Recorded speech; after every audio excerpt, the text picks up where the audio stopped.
Yeah. Mm-hmm. Directional. That's a directional thing there. Nope. Nope. That didn't work. That was not. Nope. I don't know why you had to mess with the mic. Well, because it's pointed up, they're directional in nature, and so it. There we go. There we are. Everybody, we're live. Okay.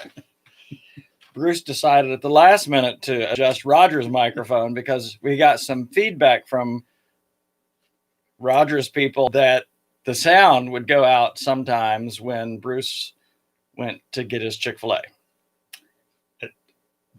Yes, so hopefully it's all better now that you've adjusted it after I tested it and it was working fine. No, well, it's still pointed up, but hopefully it's getting everything you're saying. So there's that.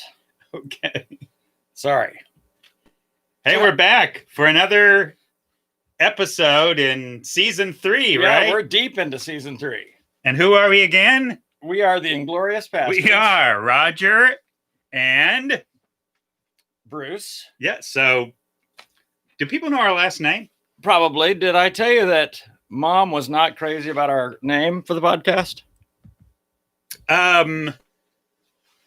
May have mentioned that, I think, yeah. Yeah. I expect there are probably a number of people that aren't thrilled. In fact, I guess Is anyone rolling over in their grave? No. Actually got wind. I was kind of funny, but Joy said she found out through a Twitter feed, whatever, that there's some other people that have an Inglorious Pastords podcast, and they weren't real happy with us. Really? Yeah, so there was just this little Twitter exchange, and they're everywhere. Well, I told you they have pastors with an E, with an A. I think it might have been the E people. Okay. That some people that. Hey, shout out Glorious Pastords with an E. I listen to them. Actually, I can't. I don't know what they did. Okay. I'm sure there are people. Absolutely. And I hate to say it, even if we didn't really know you were out there when we were putting our names. So that's. Well, we had no idea that anyone would choose a name like Inglorious Pastords. No. But there are probably now 4 or 5 variants of that.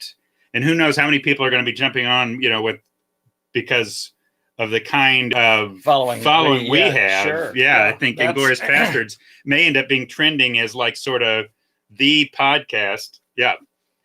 Yes. And so it can only help people. That's our goal here. Right. So now, did anyone send in possible topics for us? Let me check the little thing. It's nope. There. Oh, I was looking for the little topic bin. Roger has it. And why don't you let me know if someone sent anything in, Roger? Because no one sent me anything. Well, no one sent me anything either. So I thought it'd be fun if I wrote a topic on here. So it's actually this morning. The instead of listener's choice, it's broadcaster's choice today. Well, we decided that was what was going to have to happen if. Well, I told them there'd be cricket sounds. I just didn't want to do. You do a terrible cricket. That's just an awful cricket. Well, I was worried more about not moving my mouth, sort of throwing my cricket voice, which I thought was pretty. For those that are watching this on YouTube, that you got to admit that was pretty impressive. That I can make this sound without moving my mouth. Yeah, you should have been a ventriloquist. That's for sure. Well, that was your call. Instead of Geraldine and Ricky, it could have been Bruce and Snicky. Snicky? Really? That's as good as... Wow. Okay. So, before we get right into our broadcaster's this is looming. Topics. Hey, just want our listeners to know, we are taking a vacation next week, but in Florida, but we are not taking a vacation from our podcast. No. We're only taking a vacation from our problems. But we will be podcasting live from New Smyrna Beach, Florida next week. So be sure to tune in for the beach version of Inglorious Pastords. I'm already excited about that. I think next week we could be like the Beach Boys, just for 1 week. Okay. You like that? Yeah, we'll go with that. The Should we shoot it at the ocean or at the golf course? Well, People yelling "for" loudly might be a little bit of a drawback on the golf podcast. but it's typically a little quieter on a golf course than it is with the pounding waves of the ocean. Yeah, but you got to admit the listeners would love that. Yes. Unless they couldn't hear anything else, Right. which they might love as also well. love too. Okay, so next week, broadcasting from Florida. Now, Raj, it's all you and the broadcaster's choice. I can't wait to see what topic you randomly came up with for us to discuss today. Why don't I? Well, I just thought it would be fun for you to, yes, like you did to me last week. Mixing them around. Oh, Where it lands, this nobody is the knows. This is the one that you realize that's a gambling reference right there. Just letting you know. Well, that's Mom won't like that either. No. So today's topic is steward. Oh no, I was reading that backwards. Rewards. Rewards. Rewards. So are we doing another giveaway? Are you giving away another iPhone thing? That didn't go over well. No. But who knew? I've been thinking about rewards and awards and Okay. In fact, and the word ward, which is I the wasn't root thinking of the word ward. Well, it's the root of all the, because I've done a whole message on awards, award, all of that. A reward follows an award. Okay. An award is something or someone that's been put in charge of something, a ward of the state. So Okay. if you do a good job with award, you receive a reward. I bet you didn't never put all that together. I'm sort of a, what's the word, etymology guy. So I love to look at not only the word, but the root of the word and what it originally meant. And in the English language is fascinating. So that was my little trivia. No, that's rewards talk today. So the idea of being rewarded meant you already took care of or used the ward well. okay. So you're now rewarded. And it's a part of the teaching of Jesus. If you'll use what you've already been given, even more will be given to you. Rewarded. Okay. Isn't that cool? That is. I know you didn't know that. I learned. No, I'm and we laugh. I laugh all the time, it turns out. But like Ed McMahon. I feel like Johnny Carson. I am the laughing co-host. Let's just call Roger. Oh, Roger. Okay. But I'm back. Anyway, so I was thinking about, without knowing their deep etymological meaning, I was thinking about the terms awards and rewards. And I was thinking about the kind of things. Steward. That's again where the steward, the person who is managing the ward. Go ahead. I'm sorry. It's not the one who's making soup. Nope. Okay. Nope. Although I suppose on a ship that could happen. You are the steward. Oh, no. Oh, I apologize to all of our listeners that Roger even said that. Steward. I missed that the first time. Steward. Okay. Go ahead. So you were thinking, and I cut in.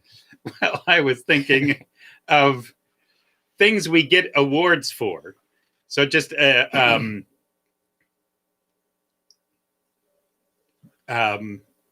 I mean, what are things so I brought in an eBay trinket. So this is actually listed on my site, and people who are listening can't see that I'm holding a trophy for best shooter. Well, now the story behind this, actually, this came from the estate of a Marine. Okay. Who served our country for decades, but in 1971 he won high shooter with 125 points, and so he was given this shooting 12-inch award as a shooter. Yeah. And you got an award didn't you get an award for like an optometrist speech? Some speech you did? I did. So I spoke to it wasn't the optometrist, it was the optimist club.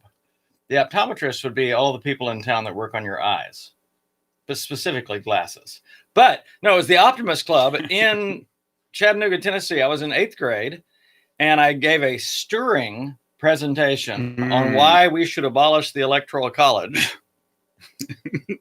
when I was in 8th grade. But I got second place. I was awarded second place for my persuasive speaking for the abolishment of the Electoral College. And I have this idea that the reason I got second place is they loved the talk, but they didn't like the theme. They did not like where I was going with you can't abolish the Electoral College. It feels like, but I was arguing it's not a true democracy. It's a republic. And anyway, so that was good. Okay. And there's this thing about awards that I remember, like when in school, we would have those big, those big contests, like our school against their school. Mm-hmm. What are those things called? The TACS something competition. Okay. Yeah. So Tennessee Association of Christian Schools competition, right. And we would get together, and this is so funny. We would have preaching contests as a part of that. Yep. Do you remember that? Oh well, yeah. I won. Did you win an award? Yeah. What did you speak on? I spoke on Jesus the Good Shepherd. I won an award in 7th grade in the TACS competition for my message on, do you know, KNOW, how to say no, N-O. It was a short talk. Because the answer was no. Which might be why I won. I don't know. I was like, that was so brief. That's wonderful. Thank you very much. People love brief messages. But I remember, and maybe this is where we're going today, but I remember that sense of anticipation. Would my name get called?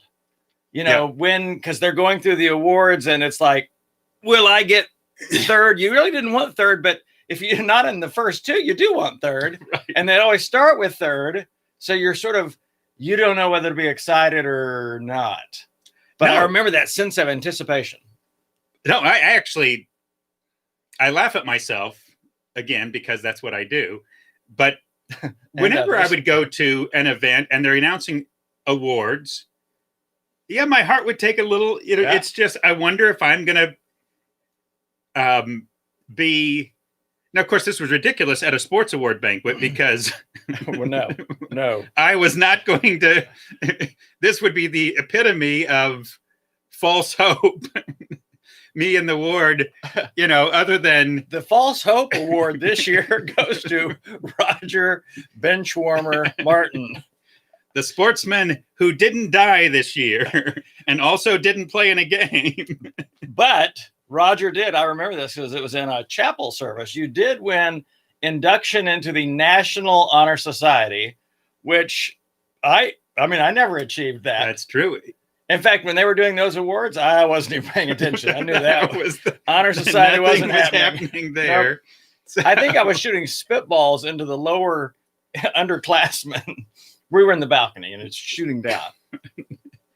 But I remember you and David got that, and I was proud for you. Yeah, that was the inaugural. What do they call that? It was the first. We're doing this inaugural Honor Society, National Honor Society. Ceremony. So you're part of that first group. There's this word for the. It had to do with good grades and good Christian character. I don't think the character thing actually came into play. I think it really just was just grades. Just grades. Oh, okay. Oh, I don't know. Maybe it did, but they didn't know enough about me to know about my character. Would have totally disqualified your character flaws. Maybe that's why you're under the assumption it had nothing to do with character. False hope once again. Once again, the False Hope Award again goes to Roger Martin. Congratulations, so Roger. All the, now you've run races. Did you ever get an award for? Oh yeah. Even when I turned 50, it was interesting. So I ran 2 5Ks when I was 50. I got first and third in my age group in 2 races. Apparently, I've still got legs. Now, David would have won first overall, like beating all the 21-year-olds and everybody else. I know. Our brother Dave, yes, he keeps. He's a crazy runner. And winning awards and then he coaches teams that win awards. Yeah, good for you, Dave. So I still have I have a couple of medals from that. I've still got my running trophy from like 1988. Right. Where I set my personal best of a 5:58 pace, which is pretty darn fast, for a 5K. I was pleased with that. Okay. Good for you. And then I didn't keep the first award I got in running, which was I came in the top 10 of all the racers. David, of course, was first. Of course. I was 10th, and David was at the finish line going, "You're about to get caught, man. Turn it on. You're number 10." I'm Did like, he really? he did. Uh-huh. Oh, that's great. Because he was tracking everyone that came in. And so, of course, obviously that fired me up to really, this would be an interesting topic to finish the race strong. Yeah. Because I didn't know. I'm not looking back. I don't know. But he's like, someone's coming. They call it that final kick, I think. Oh, yeah. Well, that adrenaline charged me and I got through. And I remember the award was we got a basket of jellies. This was the Bakewell 5K. That's what it was. David will remember this. Bakewell up in Tennessee. Which raises the fascinating. So the different kinds of things we get as awards. So you mentioned, so trophy. Medals, ribbons, certificate. So again, something you have on the wall. It's interesting, Ivy. It's I'm selling some items on eBay where a NASA worker got these certificates for maybe their work on Apollo 11 or people, those are just fat. So I know you're trying to segue this in, but that's really shameless plug number 2 for your eBay sales. Well, it's not like anyone is going to be listening to us and say, gee, I'm going to go find Roger's store and buy stuff. They probably will. So go ahead with that thought, Born to Be Wild. No. Where actually, why don't you just go ahead and just give the website? borntobewild.net. Born, the number 2, bewild.net. Go ahead. In this sponsorless age, we're just, at this point, we're just saying, please episode buy 2 at our other sites. Was going to be sponsored by borntobewild.net. I'm excited about that. .ebay.com. No, I don't have an eBay site. That's not. Okay, so all these awards, I had not been thinking about someone could get jellies, but that's okay. Someone can get jellies as an award. In the Bakewell 5K, you get a basket of jellies. But yeah, so there can be a cash prize. There can be a car. Have you ever got a cash prize? There's got to be some time. Hey, there was a VBS where you got an award for bringing the most guests. What was the award you got? Okay. I got a small pocket knife ball bat. Ball bat, yes. And with a little chain on it that also had a baseball. And I got that because I lied in my little 5-year-old class. And I said, I brought Jim, Johnny, and Clark to church today. They're in other classes. And I got the ball bat because no one, I mean, the teacher doesn't think that the preacher's kid is not going to lie about Jim, Johnny, and Clark and their souls. Precious people, Jim, Precious Johnny, and people. Clark. Yeah. Just so he can get a penknife ball bat. Right. You know the other award I got? I got a spanking. I can't imagine how horrified Mom and Dad were. A D word. D word. We just made a new word. The English language now has 600,001. A punishment can be referred to as a D word. Yeah, that's interesting. Yeah, but that what pastors feel like for their kids, I can imagine the appalling moment that Mom and Dad had to go back to that Sunday school teacher and say, "Yeah, there's no such thing as Jim, Johnny, and Clark. Bruce is a liar." Like that time when I was at the church-sponsored youth group overnighter at the YMCA. That you weren't at. That I snuck out with my girlfriend. Lord have mercy. Out of the event with another friend and his girlfriend. And we decided to go out to eat at 2 a.m. I'm sure the youth pastors loved that. Did they ever find out? All that mattered was that Mom and Dad found out. Oh. And I got the D ward. Oh, you got the D ward. That's too bad. Yeah. But at least you went to the lock-in, which is good. Oh, yeah. No, I was there. And you left early. No, that was the important part. You had to, your presence, you had to be seen visibly there, and then you had to just find a way to escape. I didn't follow that. I was like, you don't even have to go. Just say, hey, Mom and Dad, I'm going to the lock-in. I'll be out all day. And then you just go with your friends. Well, you were more adept at lying than I was in deception. I tended to adept. You had a tell, didn't you? Roger had a little nervous tick. When he ever lie, he would start stuttering. I'm going to the la lock-in. No, I just had to. I felt constrained to be partially honest. I just had to be. Oh, that's even more diabolical than outright lying. I know, but you could just go straight off. Wow. I had to at least Yes, make I it. met the president. It had to be partly true. Yeah, okay. But that's your book partly wrong. Another shameless plug. How many shameless plugs can we get in Desperate for Hope today? We'll see. We may be able to set some kind of Guinness record for shameless plugs. So I know you're going something with the award because our topic today is rewards, and we haven't really talked about rewards as much as awards. Well, you threw me with that whole Stewards. etymological background and history. I think it's etymological. Etymological. Yeah. All of that. Just whatever. Yes. So I was. So the Bible. So I've been wrestling with, and it's why the pink paper ended up in the little you opened. But I've been thinking about rewards, and Jesus and the apostles end up talking about God giving rewards, God giving awards, and so I was just bouncing around my head. Wait, does that mean God's giving us some kind of motivator, that I was thinking, but so what? Well, here's the context. I was thinking about how grace allows us to live a life that's not transactional. Right. Most of life is transactional. I'm doing this to get, so my whole eBay work. I go to an estate sale, I pay money to get this thing, transaction. So now on eBay, I list it and you can have it. Someone can have it if they give money. So it's transactional. And I realized how much even relationships, I'm doing something to get something. I'm doing something for this person because I want them to like me, or I want to get a job. Right. There's some benefit. Right. There's some benefit, or even my own personal happiness. I'm just doing this thing, which could even be, I'm going to do a nice thing because it makes me feel good, but it's transactional.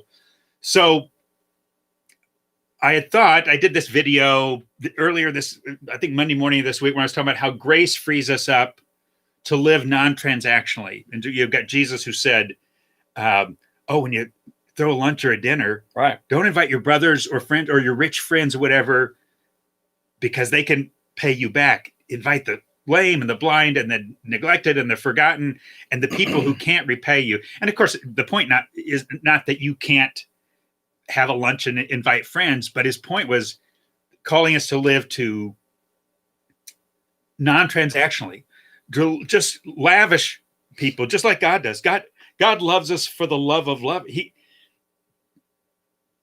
So I was making this point that God's called us to grace living rather than transactional living. And it's very, very freeing. So Jesus says, forgive like I've forgiven you. Love like I've loved you. So now you're just loving out of the abundance. It's a gift. God doesn't love us to get anything from us. I hope they like me because he's not, there's no kind of, right. He's just enjoying lavish. So we can do that. And then I had this moment, I thought, now when Jesus talks about rewards, does that blow that idea up? Is somehow, does God give awards?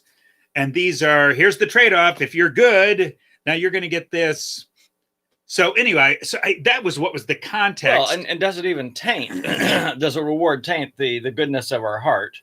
In the sense that, sure. Here's what I've always thought about, and I got lots of questions about rewards. I mean, one thing I thought today is, do we get a reward for not the wrong thing that we desperately want to do? In other words, when I typically think about rewards, it was, hey, I did this right thing, which is I'm not saying this is accurate. I'm just saying I tend to think that way. I did this right thing. There's reward in that. I've offered a cup of cold water to this person. But is there reward for, hey, I wanted to offer scalding hot water to this enemy and I chose not to? Yep. Just that I wondered about that. I wondered if there is reward for I haven't thought through it enough to even unpack that fully. But it's something on the edge of my mind about being connected with other people. Is there a collective reward? I mean, even when I think about Matthew 25 and Jesus, he separates the nations. There's this idea of collective. In other words, when I think of reward, often, or it's individual, right? But I haven't thought, is there reward for Bruce and Roger even doing a silly podcast? Yeah. And here's the thing, and I don't know that this is again accurate, but I've thought, it is enough to me. It's extraordinary to me, but I think this goes to God's amazing generosity. It's enough to me that God has forgiven me of my sin and adopted me into his family. Mhm. That's plenty. I mean, in that sense, I feel like the prodigal son who said, hey, if I can just be a servant in the household, I'm thrilled. But God is lavish in his love. And so there's, on top of grace and forgiveness and mercy and adoption, he says, oh, and by the way, Bruce, there's also reward. Yeah. I mean, that's just crazy. It is, and there's a couple things I want to unpack there. I love where you're going with a couple of things there, but the first part of that, the one about that's crazy is, you and I know that every good thing we've ever done, oh my goodness, ultimately traces back to God himself. Right, absolutely. So that God at any point, there is no one good except God himself. Would Jesus bless us somehow, or recognize us for doing something well or right. But it does seem ludicrous, but I realized, think there's moments where we do that even for our kids. They do something and they're using the materials we gave them that, they're using. Their stuff. There's this stuff that traces back to us, but we find joy in blessing them. We find it, but anyway, the idea, yes, as you're saying, that God would reward us in any way, is startling, and it reflects even this lavishness about God. Well, and all of the teaching of Jesus, I was just thinking about this. He wants us to move beyond reciprocity. This idea of transactional. Yes. He says, now, if you greet people in the marketplace that greet you, right? If you only greet people that greet you, he said, what good is that? It's interesting. What good is that? Don't the pagans do that? He said, if you just are nice to people, if you love people that love you, you're nice to people that are nice to you, what good is that? And it's just a powerful, that's a transactional, it's a reciprocity. Right. This person's good to me. They scratch my back, I'll scratch their back. But Jesus calls us to this place, a beautiful place of, I want you to initiate generosity and love and encouragement and refreshment, even to enemies. Yes. People that will never reciprocate that. So it's not just maybe the poor or the crippled but also the enemy. Enemies. He wants us to treat an enemy a certain way. And I do believe that there's even reward now that comes from that. Right. Which is what I'm going to refer to as just positive emotion. Mm-hmm. In other words, I realize if I get on a negative emotion track with an enemy or someone I don't like very much, or I'm struggling in a relationship with, you can expend a lot of emotional energy just thinking about all the things you'd like to say to that person or do, and instead when you it grips you. You flip the script and go, I'm going to do something kind, I'm going to give to this person, it changes the way you feel about the whole narrative, about the whole story. And again, for me, it's another place where Jesus saves us from ourselves. Mm-hmm. I don't want you to live a life of negative emotion and expend all this energy on getting your rights. And so I want you to forgive, just as your Heavenly Father has forgiven you. Because that's what we were made for. We were made to love lavishly. Yes. We weren't made to live transactionally. That's actually something that's ended up, I think, coming out of the broken part of our world, the groaning, the fall. What we call is now we're trading things off. It's fine in economy, it's fine for commerce, but not for relationships. Relationships were never supposed to be transactional. They're just Father, Son, and Spirit were always lavishing love on each other. They weren't making trade-offs. Right. There's not I'll scratch your back if you right. There's just I love loving. I love caring about you. And so living that way, living grace counters this broken transactional way we do life. And the classic example is enemies. Yeah. Of course I'm not going to love enemies. That's the ultimate example of transaction. You've not been good to me. You're against me. You don't want my best. So absolutely, I'm going to reciprocate. I'm going to give you what you, this is how the world works. That's fair, right? You haven't treated me fairly, so I'm not going to, you haven't treated me nicely, so I'm not going to treat you nicely. And And it's interesting, you referenced something, that's sort of the way the world works. yes, I was reading in Ezekiel this morning. I don't know. I just opened up my Bible and it was just picked up Ezekiel. Let's do Ezekiel today. Well, I did, because it was interesting, because I always read something in the Gospels, but it popped up in Ezekiel and I had highlighted a verse that said, "You've no longer kept." It's talking to the nation of Israel that's in exile. "You've no longer kept my commands, but you've lowered yourself to the standards of the people you live with." In Babylon, that's just the way the world works. You just do it. You just do it the way Babylon did. When in Babylon, live as the Babylonians. And God said, "No, I want you to live like my people in that place." And isn't that what Jesus is calling us to? I want you to live the way of love, the way of Christ in this world that is against the way of Christ. In one sense, the world is anti-Christ. Again, it's just this, the way of Christ is so counter to the way the world works. But this is making my heart hurt, because you're hitting on something, because isn't the way of the world right now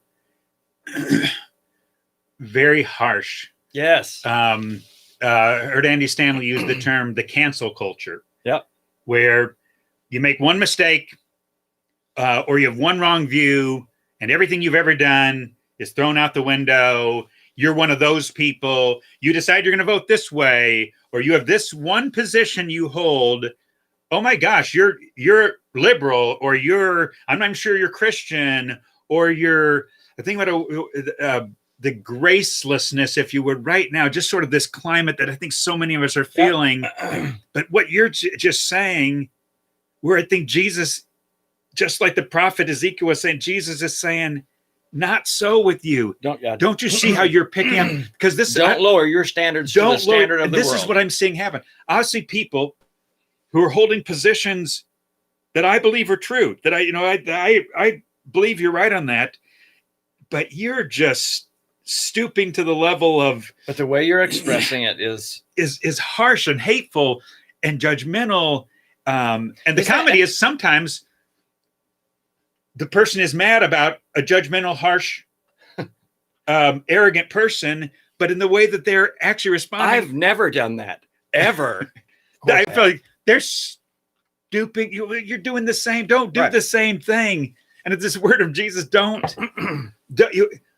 It's where it's almost like if someone has a wrong idea, or if someone has a wrong behavior, or they're holding a wrong position, or they're going to vote the wrong way on this, it's like all the rules are off now.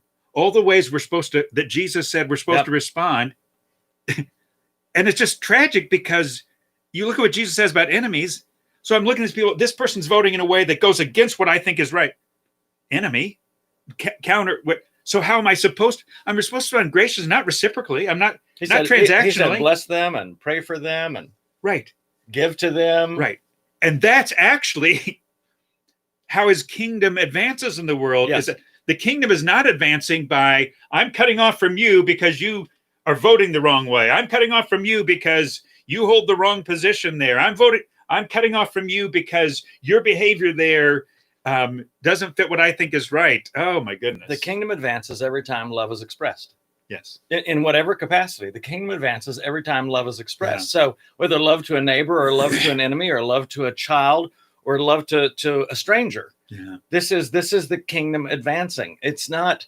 I was working with someone this week, just a client, on what does this whole idea of fruitfulness mean? And I tend to think of fruitfulness is often productivity. I'm getting things done. I'm accomplishing things. We grew up in a culture that was very much about winning souls, and that was fruitful. And that was, but I realized fruitfulness might be as simple as what is being formed in my heart that's expressing itself. Jesus says, out of the overflow of the heart, your mouth will speak. When I think about the fruits of the Spirit, I said, how often we think of a fruitful life being one where a person is patient and kind, joyful, and loving, and joyful and peaceful.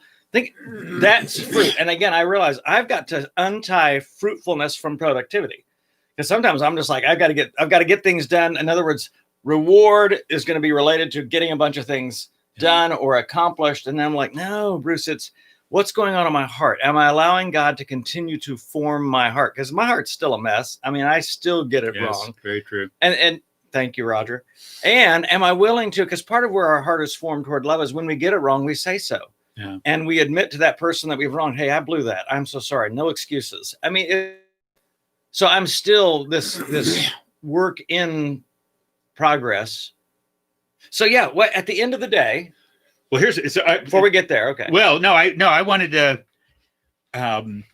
So, what is the award or reward? So, so Jesus, for instance, would say, "Store up treasure in heaven." Okay. Yep. James would say, "There's going to be a crown of life for those who endure." So stay with it. There's going to be a crown. The Apostle Paul said, which in their culture was attached to running a race. You would get this crown. Yes. So Paul talked about, I run to get the prize. Mm-hmm. I run to get the prize. I run to get the crown, not a crown that can be lost or tainted or perishes, but a crown that's eternal. So then I started thinking, so when we think about rewards, what actually is the reward? And maybe part of the question is, what is it not and what is it? But what do you think? Okay. When all these things, are they all talking about?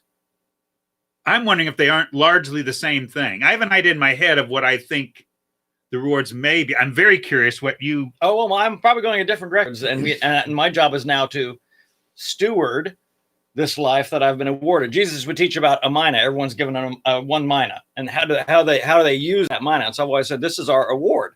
God has given us a life. This is your award.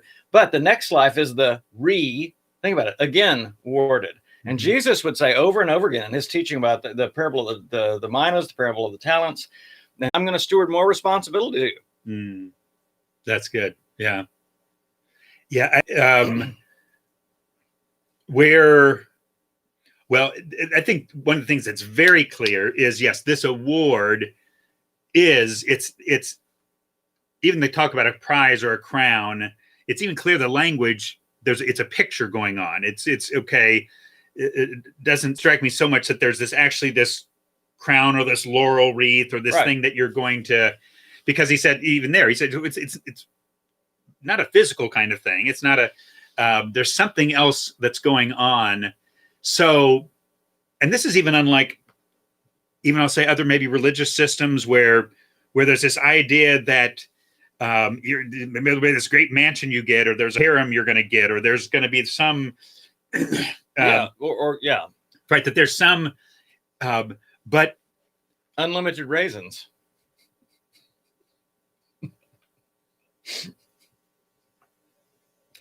Story behind that. I don't know what to say to that. We'll save that for episode 3.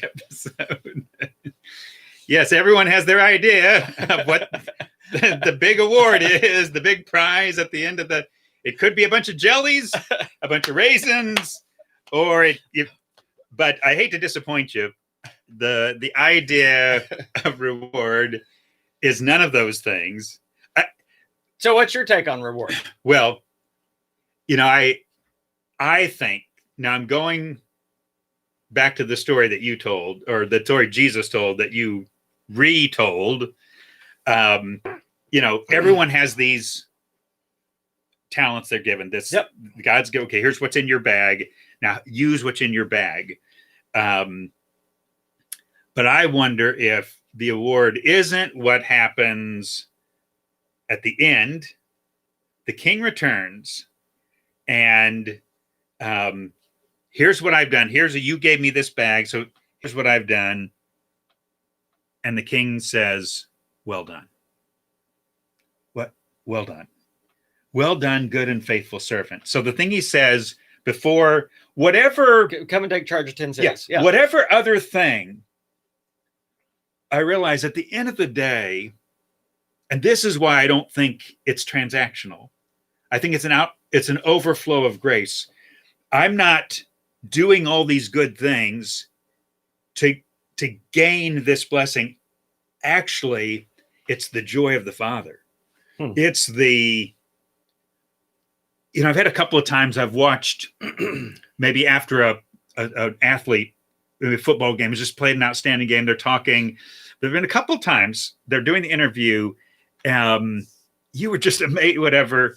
Well, I had a parent who passed away a few months ago. And I was remembering them, and I was thinking of, and they just loved it when I played ball and whatever. And so I was thinking about them being able to see me, and I was thinking about them watching me, and I was thinking about there's this kind of thing where really we're thinking about rewards. It's not really about us. It's not about, oh, people are going to be able to see me with this great crown on my head, or people are going to see me that I have this huge chest of money people aren't going to see that I get this great certificate. It's not like the Oscars. No, they're going to, that the Father is pleased. Now, again, I'm not earning, again, this isn't earning the Father's acceptance. So the grace is, it's not, well done is different. Well done is not the same thing as you earned your way in. You got here, this is the God who made us to love, who says at a certain point, I saw the places where you loved well done. Yeah. And it makes me think about even like my son, Zach, who we adopted. Zach didn't do anything to become a part of our family. Yeah. Didn't do anything. But I have so much joy when I can look at him and say, hey, well done. I saw what you did there. That was a good job on that. He put like brakes and rotors and hubs and wheel bearings on a Trailblazer, and they really look good. Yeah. And it just runs so well. In fact, I didn't realize this, but the rotors had gotten so bad, it created a shimmy up front. He put those new ones on. Okay. And it just rides so smooth now. But I remember the joy for me as a father to just say, hey, well done, Zach. Yeah. Well done. And by the way, I was paying him to do it. And happily paying him to do it. But I wonder if he didn't derive maybe a little more from, gosh, Dad sure is pleased. Yeah.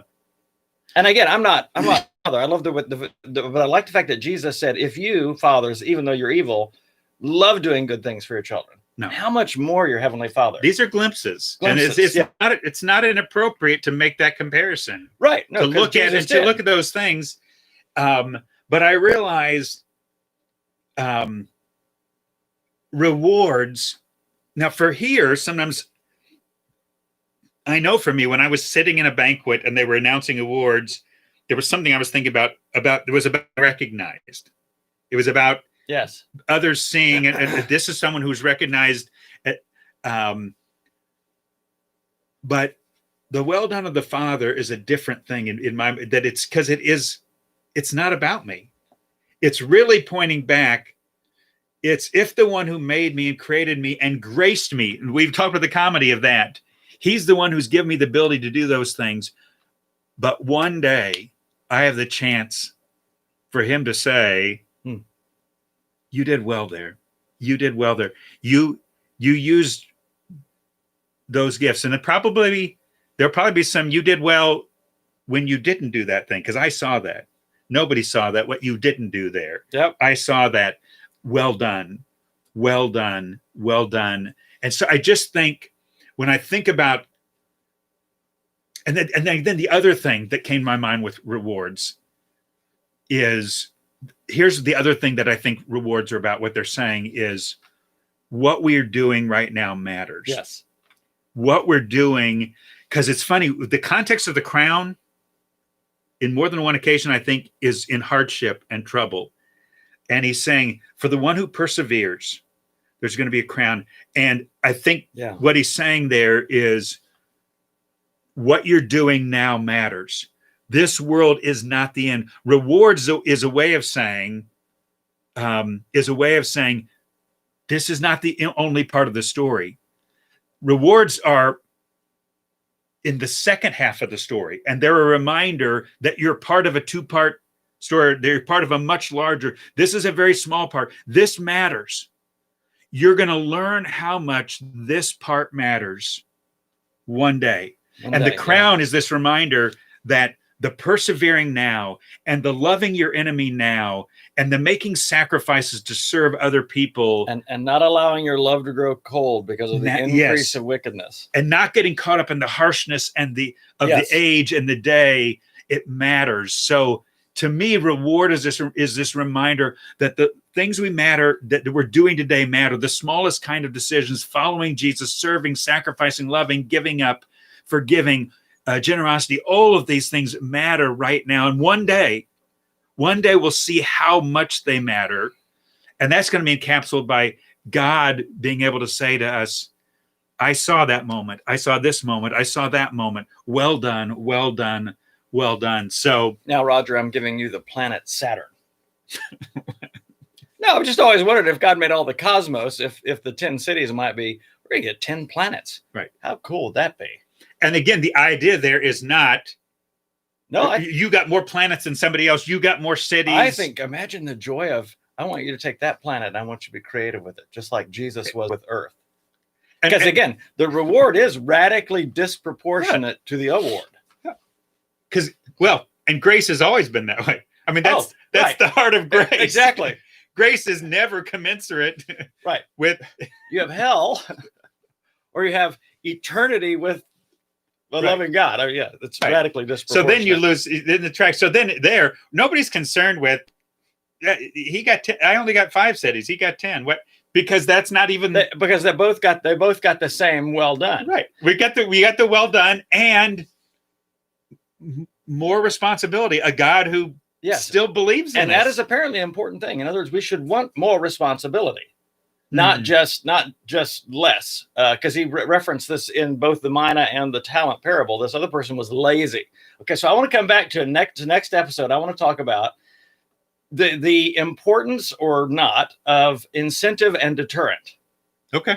Because that is attached in my mind to this idea of reward, incentive and deterrent. And then we could take several of the teachings of Jesus, because there's clearly deterrent in some of his teaching. D-ward. Yeah, we need to have a talk about D-wards, because often we don't want to have conversations about hell or punishment or separation from God. Yep, but it's part of the narrative. So next episode at the beach, we'll be at the beach talking about D-wards. We're going to talk about D-wards. I guess that's the way you would say it. D-wards. All right. Yes, that's actually a Scotch. D-wards. Scotch. I just can't wait. We're wrapping up at the same place we wrapped up the last episode. So we'll see you from the beach next week. Same bat time, same bat channel. Yeah. Thanks. We love you. Roger loves you.